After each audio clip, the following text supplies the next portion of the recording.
शिव भ्रमण कर कर जब वापिस आ जाते हैं, हिंदू धर्म में पीपल के वृक्ष की जो गणना वराह पुराण में करी गई है, 4 बजे से 7 बजे तक शिव के भ्रमण का समय बताया है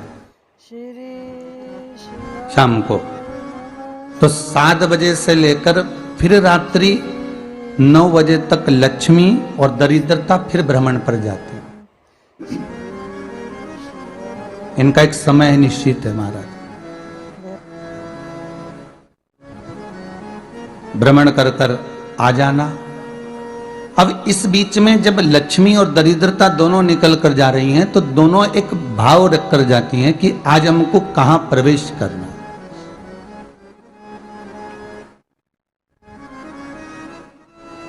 आज हमें किस जगह पर प्रवेश करना है, आज हमें कहां पहुंचना है, आज हमें किस जगह जाना है।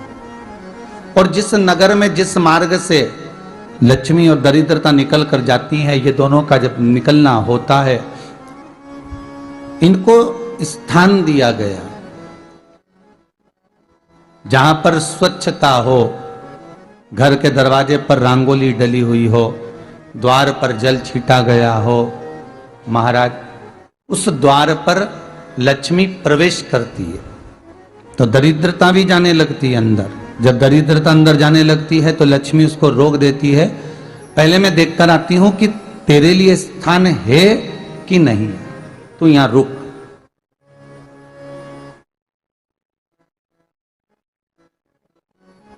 कुछ देर तक दरिद्रता बाहर खड़ी रहती है और लक्ष्मी जी की बड़ी बहन जब दरिद्रता बार बार अंदर जाने का प्रयास करती है तो लक्ष्मी जी कहती हैं, जीजी तू इतनी बड़ी होकर तुझे मालूम है तू तेरा सम्मान होना चाहिए, आदर होना चाहिए, और तू अंदर चली जा और कोई तेरा सम्मान ना करे तो कितना बुरा लगेगा, इसलिए तू बाहर खड़ी रहे, मैं अभी आई। अंदर जाती है और जब लक्ष्मी जी भ्रमण कर लेती हैं, अंदर प्रवेश कर कर आती हैं, और प्रवेश कर कर आती हैं तो दरिद्रता पूछती है चले अंदर। तो लक्ष्मी जी कहती हैं, तुझे मालूम नहीं है क्या जीजी कि जिस घर में मैं प्रवेश कर जाती हूं उस घर में फिर दरिद्रता नहीं जा सकती, क्योंकि ये तेरा वचन था, ये तेरा वचन था। अपन दोनों का जब मंगल विवाह हुआ था, मेरा विवाह जब नारायण के साथ में हुआ और तुम्हारा विवाह जब दुसाह मुनि के साथ हुआ, दरिद्रता का विवाह दुसा मुनि के साथ हुआ। जब अपना दोनों का विवाह हुआ था तो अपन दोनों ने एक वादा करा था कि जिस घर में लक्ष्मी प्रवेश कर जाएगी उस दिन फिर दरिद्रता नहीं जाएगी, और जिस घर में दरिद्रता प्रवेश कर जाएगी उस घर में फिर लक्ष्मी नहीं जाएगी। अब जब मैं अंदर देख कर आ गई हूं तो तू अंदर नहीं जा सकती, अर्थात लक्ष्मी के चरण जिस घर में पड़ गए, इसके द्वार पर दीप नहीं है, इसके द्वार पर कलश नहीं है, इसके दरवाजे पर ढेर सारा कचरा पड़ा हुआ है, कोई श्वान कोई कुत्ता गंदगी भी कर कर चला गया है, कहीं बिल्ली ने गंदगी कर रखी है, कहीं जीवों ने कुछ गंदा गिरा रखा है। तो फिर लक्ष्मी जी कहती है, जी जी अब मैं होकर आ गई थी ना, अब तू जा, तू होकर आ। और दरिद्रता प्रवेश करती है तो अंदर जाकर क्या देखती है दरिद्रता कि इतनी सवेरे से मैं घूमने इनके दरवाजे पर आई और ये तो सब चादर तान के चकाचक गुर्राटा भर भर कर सो रहे हैं। तो दरिद्रता कह देती है, तुम्हारा भाग्य ही बेकार है, तुम्हें क्या करूं, तुम ऐसे ही सोते रहो। और दरिद्रता गुस्से में बाहर निकल कर आती है, लक्ष्मी से कहती है, लक्ष्मी तू इसके घर में जाना ही मत ही। तो दरिद्रता को कहती है, जीजी तेरी बात नहीं मानूंगी क्या मैं? लक्ष्मी जी बोली, मैं तेरी बात नहीं मानूंगी, बिल्कुल नहीं जाऊंगी इसके घर में, तू चिंता मत कर, चल आगे चले। फिर आगे बढ़े।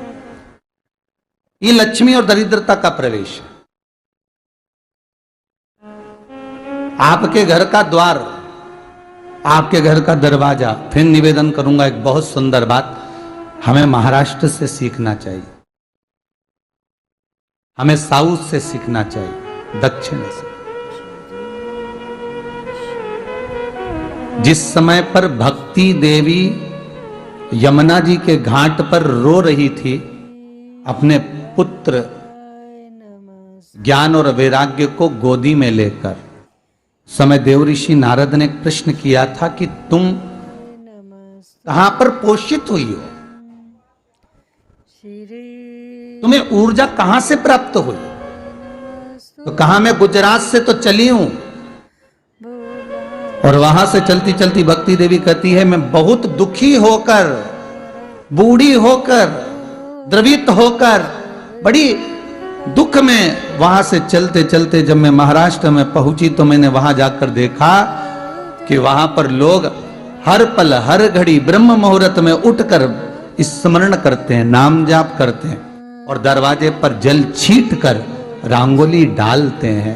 तो कह रही है कि वहां पर मैं थोड़ी अवस्थावान होने लगी, वहां मुझे अच्छा लगने लगा। फिर जब मैं और आगे पढ़ी, दक्षिण में जब पहुंची, वहां पर जाकर मैंने देखा कि सुबह से उठकर मंगलाचरण, मंगला स्तोत्र और वेदों की ध्वनि होने लगी। वहां पर मैं और आनंदित हो गई। हमें कुछ चीजें महाराष्ट्र से सीखना चाहिए कि वहां रहने वाले जो भगत हैं, वारकरी संप्रदाय के जो भक्त होते हैं, वैष्णव जो धर्म के भक्त होते हैं, उनका नियम है सवेरे के समय घर में पानी है कि नहीं है, पर जब भी वो घर का दरवाजे के बाहर थोड़ा ना थोड़ा पानी तो छींट ही देते हैं। और छींटने के बाद फिर वहां पर अपने यहाँ तो दिवाली पे रंगोली बनती है जी, और वहां पर रोज की रंगोली बन जाती है कि कभी हो सकता है परमात्मा राह भूल कर हमारे घर में प्रवेश कर जाए, इसलिए वहां प्रतिदिन की रंगोली, प्रतिदिन।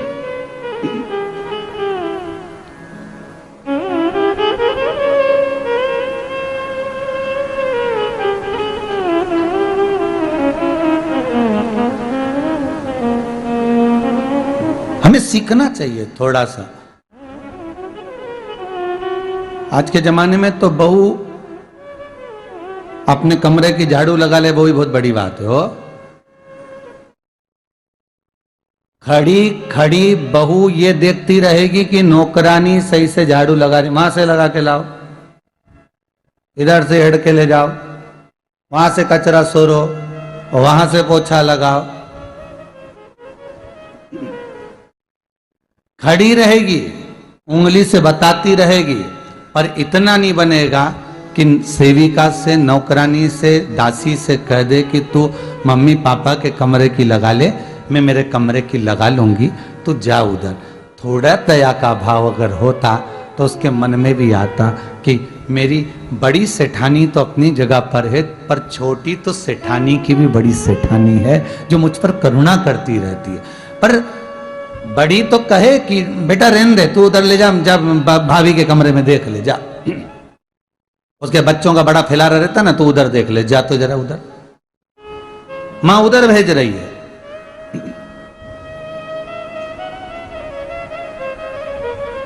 थोड़ा सेवा का भाव हमारे भीतर हो। और एक निवेदन तो हमेशा करा है और अब आज भी करता हूं, पूरे घर की सफाई करवाओ, पूरे घर में तुम पोछा झाड़ू जो चाहे करवाओ, मना नहीं है, पर एक निवेदन है, रसोई घर के अंदर बहू और बेटी ही जाकर भोजन बनाए तो अन्नपूर्णा सदा कृपा करती है महाराज, बहू और बेटी ही।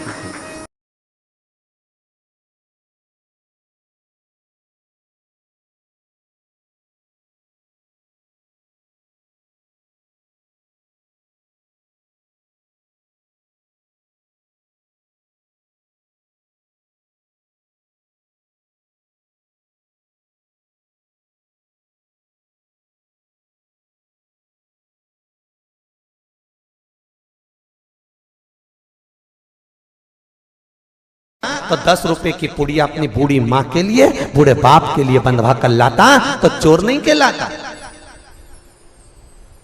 पर जो माता पिता को दिए बिना अपने कमरे में बैठकर चुपचाप खा जाए और बूढ़े माँ बाप को ना दे, वो भी चोर कहलाता है। मुझे उम्मीद है भोपाल के लोग ऐसे नहीं होंगे।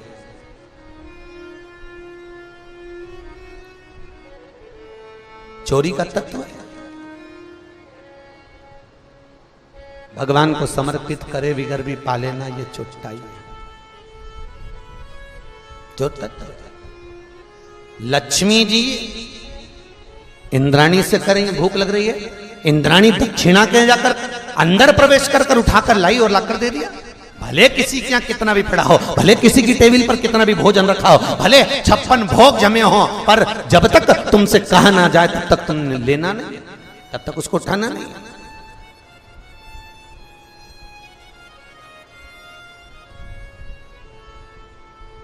उसको स्वीकृत नहीं किया।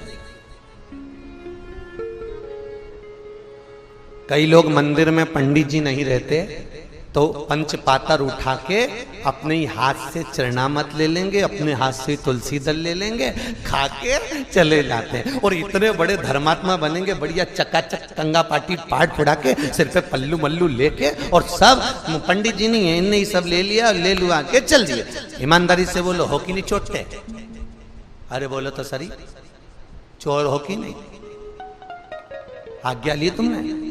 राम जी से पूछा, जिसके मंदिर में खड़े थे उस परमात्मा से पहले आज्ञा लेना थी कि भले पंडित जी नहीं है तो भगवान से कहना था, प्रभु पंडित जी नहीं है, हम ले लें आपसे, पंचामत चरणामत लें आपसे, और भगवान आज्ञा दे दे तो ले लो। अरे है कई हम कई जगह मंदिरों में देखते हैं, कई जगह की तो जाने तो हम तो सीहोर के मंदिरों की भी कहते हैं कि वहां पर भी यही क्रम। एक हमारे वो बगल में बड़ा बाजार में सत्यनारायण जी को मंदिर, और वहां पर भी पंडित जी नहीं रहते तो वो जो जाए बस कूड़ के लेके चलते। अब कोई चोर तत्व है महाराज, उस तत्व से हमें वंचित छूटना, उस तत्व से हमें दूर जाना। कल एक प्रश्न था, मंटो जी एक प्रश्न आया था कल व्हाट्सएप पर, गुरुजी हमारे प्रश्न का उत्तर दीजिए, वृक्ष लगाना क्यों जरूरी है? प्रकृति का पेड़ लगाना, वृक्ष लगाना क्यों जरूरी है? मंगरूल नाथ से प्रश्न था, अमरावती से आगे मंगरूल नाथ, वहां से भेजा था, वृक्ष लगाना क्यों जरूरी?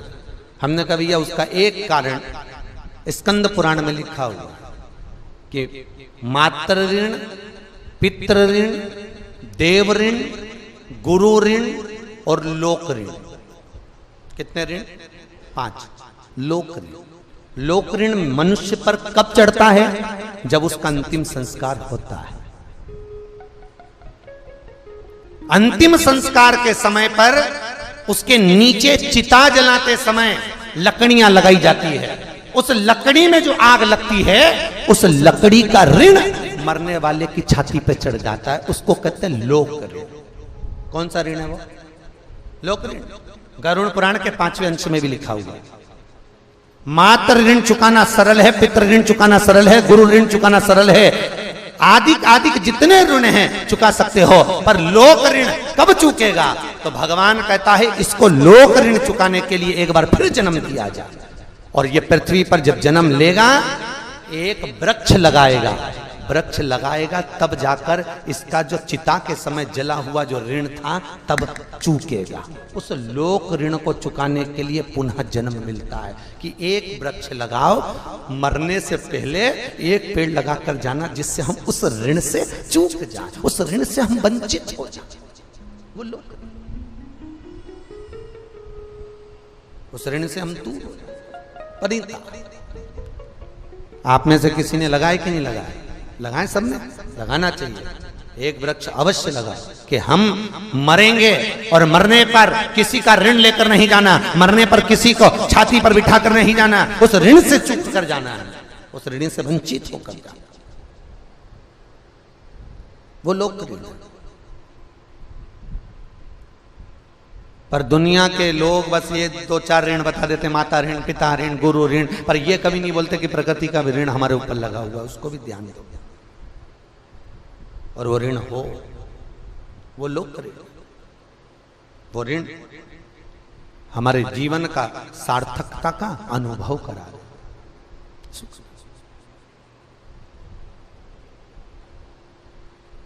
महाराज अनसुईया मैया के बुराई, अनसुईया मैया की परीक्षा का जो प्रसंग आया, वो दूसरे के घर का भाग खा लिया बिना पूछे, बिना पूछे। विचार करना, मन में सोच के बैठना कि अगर हमारे यहाँ पर कष्ट आ रहा है, तकलीफ आ रही है, दुख आ रहा है, हमको अगर कष्ट पर कष्ट मिल रहा है तो उसका कारण क्या है?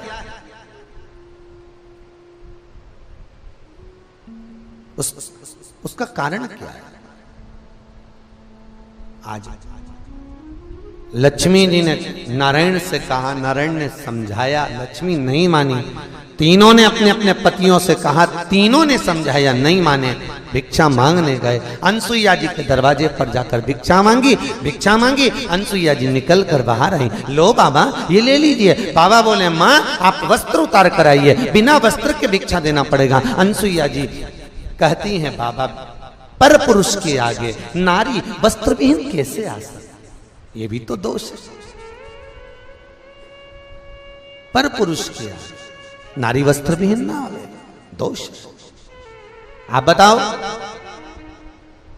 अनसुईया मैया से बाबा ने कहा, आप नहीं दोगे तो हम भूखे रहेंगे, भूखे रहेंगे, दोष चढ़ेगा, इसलिए दीजिए। अनसुईया जी अंदर गई, अगर मेरे पति के चरणारविंद का मैंने स्मरण करा है, पति के चरणों को मैंने मनन चिंतन में धारण करा है, मैंने पति के चरणों को नमन करा है, अगर मेरा सात्वित्व पक्का है तो ये तीनों की तीनों बालक हो जाएं। जल लिया, हाथ में लेकर छोड़ा, तीनों 1.5 महीने के बच्चे हो गए। उनकी झोली में अन्न का दान दिया और लेकर चल दिए, और लेकर गए। और अनसुईया जी अंदर ले जाकर चंदन के पल्ले में रेशम की डोरी से उन तीनों को झुला रही है, तीनों। थोड़ी देर बाद अंतरिक्षी आ गए। अंतरिक्षी ने आकर देखा, अनसुईया ये किनके बच्चे हैं? अनसुईया जी बोल रही है, महाराज सब अपने हैं। अंतरिक्षी बोले, अभी स्नान करने गया था तो एक भी नहीं था। अनसुईया जी बोली, भगवान जब देता है तो छप्पर फाड़ के देता, जब वो देता तो भगवान की रीति बड़ी विचित्र है, देता है तो छप्पर फाड़ कर देता है, और जब लेता है तन का कपड़ा भी फाड़ लेता, देता भी खूब, लेता भी खूब। बहुत कृपा।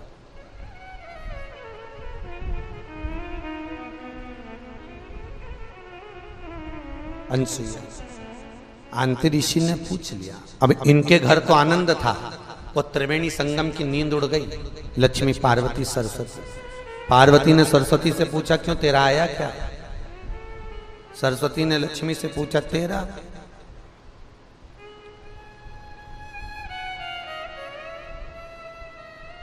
और भेजो, चाउमीन लेने, और भेजो। गए, बनवा के लाएंगे तो पहुंचेंगे। वहीं से देवऋषि नारद निकल के जा रहे थे। लक्ष्मी जी ने बड़े मीठे स्वर में आवाज लगाया, नारद, ओ नारद। अब जैसे ही लक्ष्मी जी मीठे स्वर में बोली, नारद जी ने मन में सोचा, जिंदगी में पहली बार इतना मीठा बोली। और ये माताओं की आदत रहती, जब कोई काम निकालने वाला रहता है ना, जब कोई भी काम निकलने वाला हो तो बड़ा मीठा बोलती, बड़ा मीठा, इतना मीठा बोलेगी, ए जी।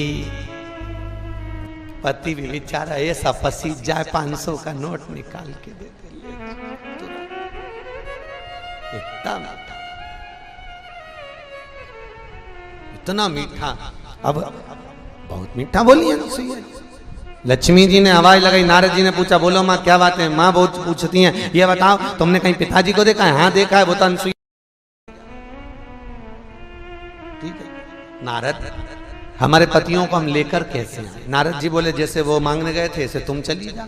लक्ष्मी जी बोली, मैं राजरानी पटरानी, मैं दुनिया में किसी के आगे हाथ नहीं फैलाती, मैं नहीं मांगूंगी। ब्रह्माणी बोले, मैं नहीं मांगूंगी। पार्वती बोले, मेरी दौलत तो मेरा पति है, मैं मांगूंगी। चलो, तीनों गई। पार्वती जी ने, दरवाजा बंद था, पार्वती जी ने आवाज लगाई, माता भिक्षाम देही, माता भिक्षाम देही।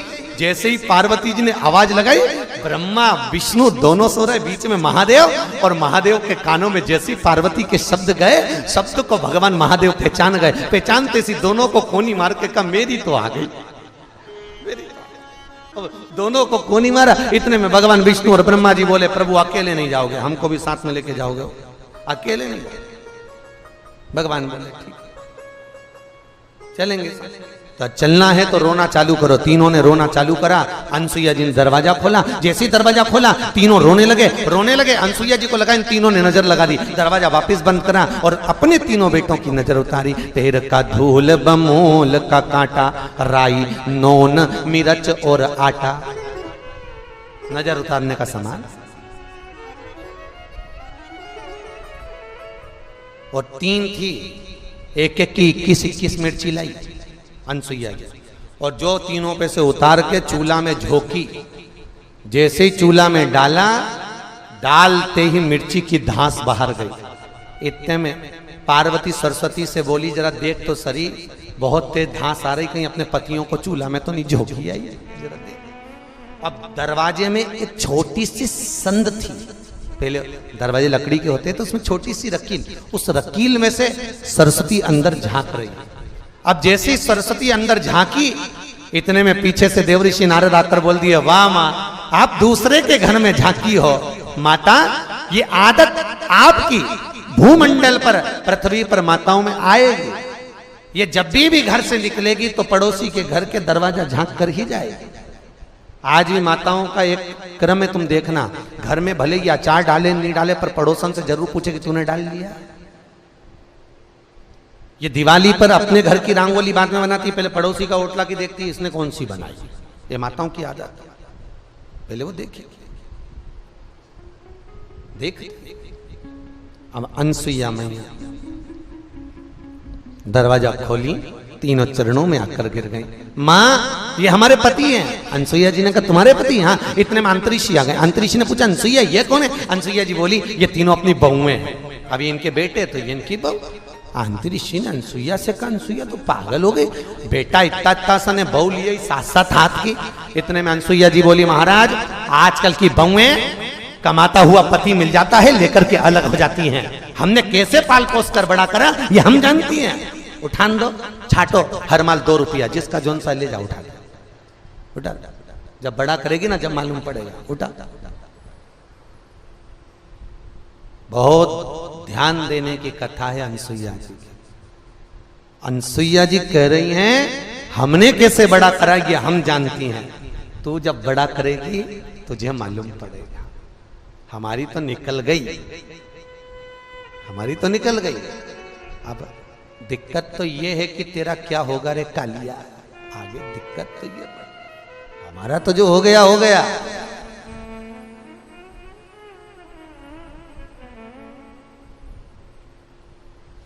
हमें क्या करना। कई बूढ़ी बूढ़ी माताएं जब दुखी होती हैं ना, तो बच्चों से कही देती हैं, ए बेटा, ए बहू, हमारा तो निकल गया और हमें तो बहुत अच्छी बहू आई है, भगवान की कृपा है, जो हमारे साथ रह रही है, सेवा कर रही है।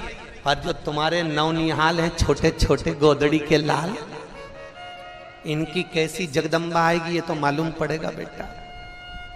हम तो छाट कर लेकर आ गए, परंतु ये तो तुमसे भी नहीं पूछेंगे कि लाओगे कि नहीं लाओगे। कब निकल गया। बहुत अच्छा जीवन जी रहे हो साहब, बहुत अच्छा जीवन है।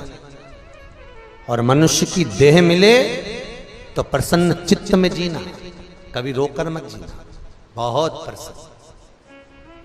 दुख भी रहे, श्रीमद् भागवत कथा कहती है, अगर जीवन में दुख भी है तो रोना मत, प्रसन्न होना कि वारे मालिक। माता कुंती कृष्ण से पूछी, कन्हैया कहां जा रहे हो? कन्हैया कहते हैं, बुआ जी, मैंने आपको राजमाता बना दिया, अब मेरा काम खत्म हो गया, मुझे जाने दो, मुझे जाने दो। तो तू क्यों जा रहा है, किस लिए जा रहा है? भगवान कृष्ण कहते हैं, बुआ मैंने अपना काम कर दिया, आप दुखी थे, मैंने आपको सुख प्रदान कर दिया, आपको राजमाता का पद दे दिया, आपके पास में सत्ता आ गई, दौलत आ गई, संपदा आ गई, अब मेरा काम खत्म हो गया, मुझे जाने दो। तो कृष्ण, क्या तू मेरे पास नहीं रहेगा? नहीं मां, बुआ, अगर तू दुखी रहती तो मैं तेरा साथ दे देता, पर अब तुझे सुख मिल गया ना, इसलिए मैं जा रहा हूं। तो माता कुंती ने कृष्ण का हाथ पकड़ा, सिंहासन से रथ से नीचे उतारा, और उतार कर माता कुंती ने, बुआ जी बोली, कृष्ण का मांगने की जरूरत ही नहीं पड़ेगी। क्या मांगना? मांगो, हमारे हृदय से भगवान भक्ति प्रवेश करे। देहाची तिजोरी भक्ति चाच ठेवा, उघड़दार देवा आता उघड़दार। इस देह की तिजोरी में ऐसा कपाट खुल जाए भगवान, इस देह की तिजोरी में भक्ति का बीज ऐसा स्फुटित हो जाए कि हमारा जीवन सार्थक हो जाए, देव प्रवेश करे।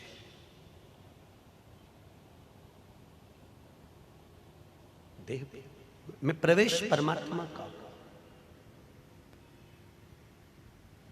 और जब परमात्मा प्रवेश कर जावे तो सुख का अनुभव होगा महाराज, बहुत अनुभव।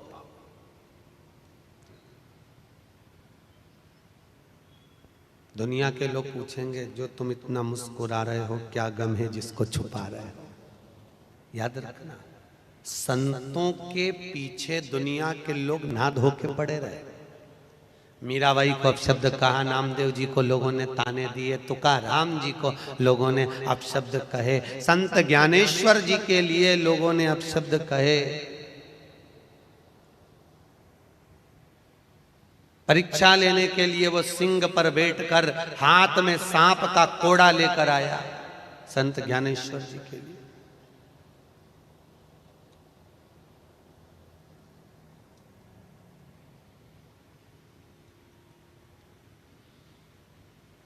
वो सिंह पर बैठकर आया था, वो दीवाल पर बैठकर चले गया।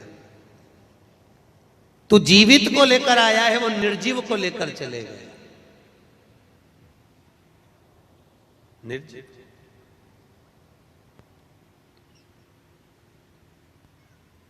महाराज, एक बार श्री ऋषभ देव जी महाराज से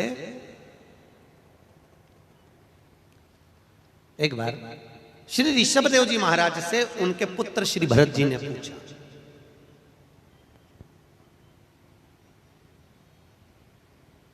ऋषभ देव जी महाराज अहिंसा परमो धर्म को जानने वाले, कोई जीव ना मर जाए, कोई जीव की हत्या ना हो जाए। तो श्री भरत जी महाराज ने ऋषभ देव जी महाराज से एक प्रश्न किया, ऋषभ देव जी महाराज, पिताश्री आप मुझे एक बात बताएंगे? पिताजी ने कहा बोल, क्या बात पूछना है? महाराज क्या मृत्यु लोक में जन्म लेने वाला व्यक्ति पाप से वंचित है, पाप से छूटा हुआ है? ऋषभ देव जी महाराज ने कहा, भरत सुन, मृत्यु लोक में अगर मनुष्य का जन्म हुआ है तो उसके माथे पर पाप की गठरिया तो बंधी ही रहती है। 4 स्थान पर हर व्यक्ति से पाप होता है, ऋषभ देव जी महाराज कहते हैं। कितने स्थान? जम के बोलो जरा। 4।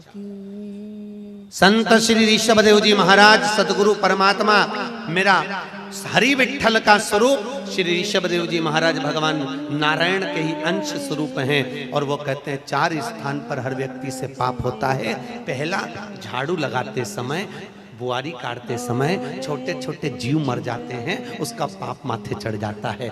ऋषभ देव जी महाराज ने दूसरा कहा, अग्नि जलाते समय, चूल्हा जलाते समय पतंगे जल जाते हैं, छोटे छोटे जीव जल जाते हैं, उसका पाप माथे चढ़ जाता है। तीसरा, पानी भरते समय, बर्तन धोते समय, स्नान करते समय, कपड़े धोते समय छोटे छोटे जीव मर जाते हैं, उसका पाप माथे चढ़ जाता है। और चौथा, अपन चलकर कहीं जाते हैं तो अपने पाँव के नीचे, चप्पल के नीचे, जूतों के नीचे छोटे छोटे जीव मर जाते हैं, उसका पाप माथे चढ़ जाता है। तो भरत जी ने कहा ऋषभ देव जी महाराज से, पिताजी आप कहते हो कि 4 जगह पर व्यक्ति के मस्तक पर पाप की गठरिया बंधी होती है, हर व्यक्ति पृथ्वी पर जन्म लेने वाला व्यक्ति पापी होता है, उसके माथे पर पाप बंधा होता है, तो फिर यह पाप समाप्त कहाँ होता है? इस पाप को खल्लास करना है, समाप्त करना है, तो फिर हम जाएं तो जाएं कहाँ? इस पाप को हम कैसे समाप्त करेंगे? पाप क्या व्रत से समाप्त हो जाएगा? पाप क्या मंदिर जाने से समाप्त हो जाएगा? पाप जपे तो समाप्त होगा तो होगा कैसे? तो कहा अगर पाप को समाप्त करना है तो ऋषभ देव जी महाराज कहते हैं, जहां सत्संग हो रहा हो, जहां भजन हो रहा हो, जहां कीर्तन हो रहा हो, जहां प्रवचन हो रहे हो, जहां नाम जाप चल रहा हो, उस पंडाल में तू प्रवेश कर जा। जैसे ही पंडाल में जाएगा, जैसे चप्पल बाहर रह जाती है, उसी तरह हमारा पाप निकलकर बाहर चले जाता है और हम निर्मल मन से कथा कर सो पान कर लेते। ऋषभ देव जी महाराज पाप बाहर। इसीलिए तो बीच बीच में हम लोग कहते हैं कि कथा चलते में बीच में उठ के घर नहीं जाना चाहिए। सुना कि नहीं सुना? संत लोग कहते हैं ना कथा के बीच में घर मत जाओ। क्यों नहीं जाओ? क्योंकि तुम सब कथा में आए, अब इतने सारों का पाप दरवाजे पे खड़ा खड़ा इंतजार कर रही है, कब बिमला भाई आए, कब मैं इसके सिर पे वापिस जाऊं, कब भेरू आए ना, कब मैं इसके सिर पे वापिस जाऊं। अब ना बिमला भाई आई ना भेरू सिंह आया, अब करे तो करे क्या? तो एक किसी के घर से बुलाने आ गए, सारों का पाप एक ही के सिर पे चढ़ गया, घर चले गया और अपन। इसलिए कहते हैं कथा में जाओ, सत्संग में जाओ, तो कथा जब पूरी हो जाए और महाराज जी बोलते हैं ना, आप लोग परिक्रमा करते घूमते, आरती होने के बाद कर्पूर गौरम कर्णावतारम सतारतारम दिव्यारम। अब जब तुम परिक्रमा करते हो कर्पूर गौरम होने के बाद, तो तुम यही देखते हो कि ताली बजा बजा के करते कि नहीं करते कि हमारे पास में और कहीं का पाप और भी चिपका हो तो परिक्रमा करने से और निकल जाए चारों तरफ बाहर, फिर अपन अपने घर पर जाए। और मान लो कोई उठकर गया ही नहीं है, तो इतनी देर में कथा सुनते सुनते, सत्संग भजन करते करते वो पाप भी जलकर भस्म हो जाता है महाराज, पाप जलकर भस्म। सत्संग में जाना जरूरी है। आप लोगों ने अपनी अड़ोसन पड़ोसन धड़ोसन से कहा कि नहीं कहा? अरे बोलो तो, क्या कहा? क्या कहा? बोला था पोलियो की दवाई पीने चल, बोलना था। आओ मारे, पूछना जरूर किसके लिए कमा रहे, पूछो। वो कहेगा तुम्हारे लिए, बच्चों के लिए। पूछो, इतनी कमाई कर रहे हो तो भी 2 रोटी प्रेम से खा नहीं पा रहे हो। जो ज्यादा धन को जोड़ता जाता है, बीमारियों में घिरता चले जाता है। कई लोगों के हम शादी में जाते हैं, कई लोगों के यहाँ जाते हैं, तो शादी में गेट पर, जिसके यहाँ शादी होती है ना, अरे बोलो तो सही है कि गलत है? गेट पे खड़े होते हैं कि नहीं होते? यहाँ होते हैं, खड़े होते हैं, हाथ जोड़ के, आओ सा, आओ सा, आओ सा, वेलकम वेलकम। तो जो दरवाजे पर खड़ा होता है ना, उसको देखकर हमको बड़ी दया आती है, बड़ी दया। हमने मन में सोचते हैं, बताओ अंदर रसगुल्ला बनाया, जलेबी बनाई, मालपुआ बनाया, पूरन पोली बनाई, ढेर सारा अमरस ने, कचौड़ी ने, पकौड़ी ने, ये सामग्री ने, मक्खन बड़ा ने, बालूशाही ने, इमरती ने, जलेबी, ढेर सारा बनाया। और जो दरवाजे पर खड़ा था उसको देखकर दया इसलिए आई क्योंकि ये कुछ भी नहीं खा सकता, बेचारे को शुगर और ब्लड प्रेशर है। लाखों रुपए खर्च करे छोरे की शादी में, बेटे की शादी में, सबको खिलाया और खुद आखिरी में 2 रोटी बिना घी की और शक्कर तो खा ही नहीं सकता, और 2 रोटी भी खा लिया है। उससे पहले एक संत आ रहा, तब 2 रोटी खा पा रहा, और उसके बाद भी कमाने में तक कथा में नहीं जा रहा, सत्संग में नहीं जा रहा है। शिव महापुराण की कथा अपनी करमाला में हो रही है, नहीं जाएगा, पर कमाने के लिए दिन भर दुकान पे बैठे रहेगा। भले 2 रोटी प्रेम से नहीं खा सकता, पर कमा कमा। फिर वही वाली बात आ गई, जी कल वाली, खूब जोड़ो, आखिरी में छोड़ो। इससे तो तुम अच्छे खाओ पियो, कथा में भी जाओ, खूब डेंटिंग पेंटिंग कर कुरा के, अच्छी जोरदार साड़ी वाड़ी पहन के, चकाचक काहे की जिंदगी मस्त। मस्त कहां पता?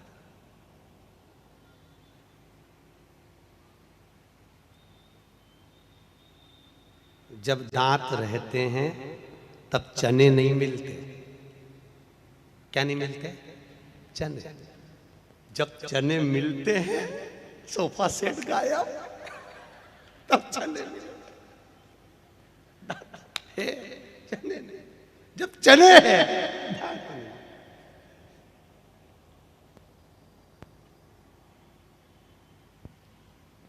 बुढ़ापे में पहनने की याद आएगी। मैंने बनवा के रखा था, पहनो। बुढ़ापे में लो पहनोगी भी तो लोग कहेंगे बताओ डोकरी के देखो जरा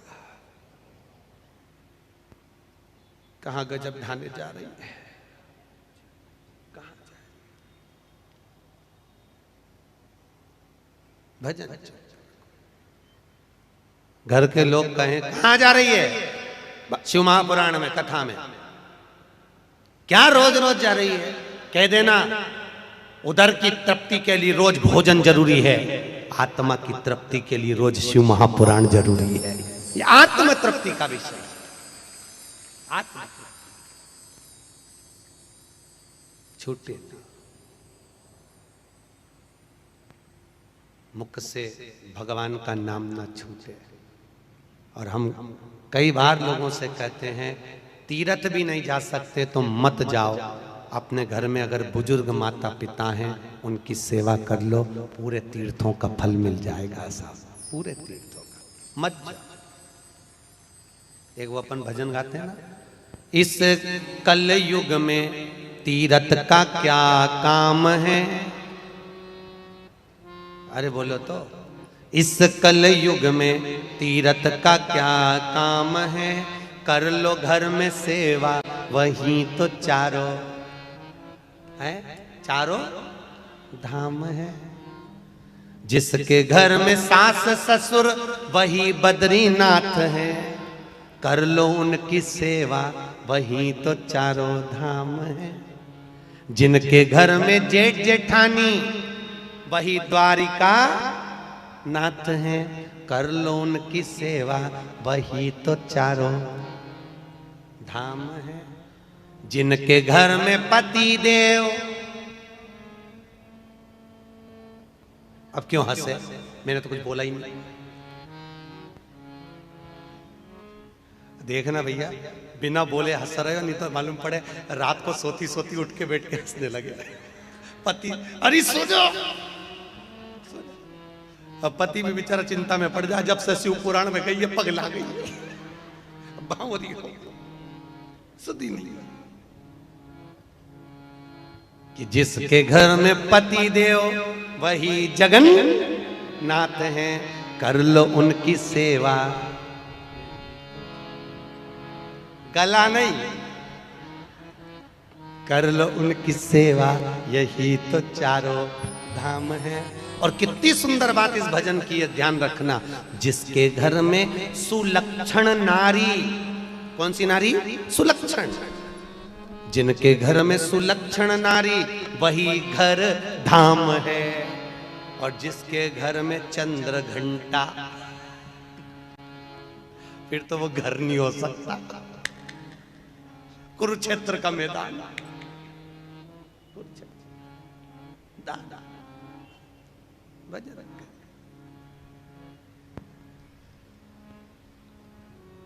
अब कथा कर रही है भूत वामन भूतेश्वर की कथा। नंदन वन में भगवान शिव घूम रहे पार्वती जी के साथ में, नंदन।